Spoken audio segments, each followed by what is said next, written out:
Намайг Нэргүүн Баярмаа гэдэг Улсын драмын иргэмийн театрын жүжигчин мөн гэгээ боловсролын төвийн сурагч байгаа. Анхны өдрийн сэтгэл бол айгүй өндөр шууд ингээл надад эн чинь яг надад ингээ амар гоё таарч ийн гэж надад шууд бодогдчихсэн. Тэгээд ном уншаад ингээд яасан чи надад нэг тийм төвхтэй биш. Харин ч бүр юм гоё тийг санагдчихсан. Тэгээ бүр ингээд сонирхол төрөөд за би өөртөө яг явах хэрэгтэй байна. Ер нь яг төгс хүртэл би ер нь ямар болох вэ яг ингээ яваад байвал гэж бүр юм тогтлол төрж исэн гоё санагдсан.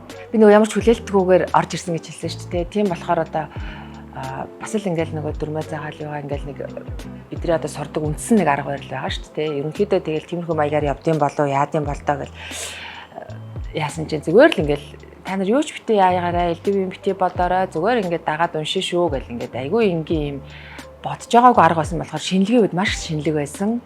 Тэгээд дээр нь надад яг юм айгүй зөв санагдсан.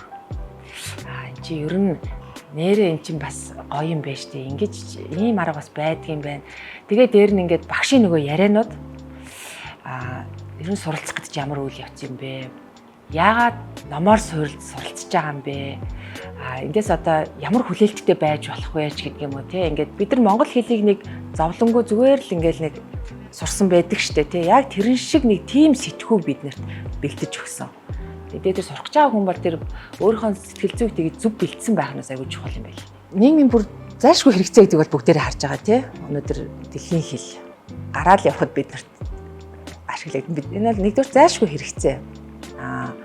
Хоёрдугаарт бидний мэрэгжилт бас их нэмэртэй байдаг. Одоо англи хэлээр сайхан ярьцдаг жүжигчин ингээл тэгтэж их цөөхөн байгаа шүү дээ тий. Тэгтэл одоо Монголын урлагчин бас янз бүрийн оролдлого хийж гин, кино урлагч нь гадагшаа гарах гал өөрсдөө хэрэг хэмжээгээр л үзэж гин. Тэгтэл ингээд ард нь байгаа нөгөө хүчин чадал потенциал маань ямар байгаа вэ тий. Ядаж жүжигчт нь ингээд нэг англиар ярьцдаг байвал те бидний айгүй том давуу тал болно. Энэ бол миний англи хэл сурах бас нэг томоохон шалтгаан байсан.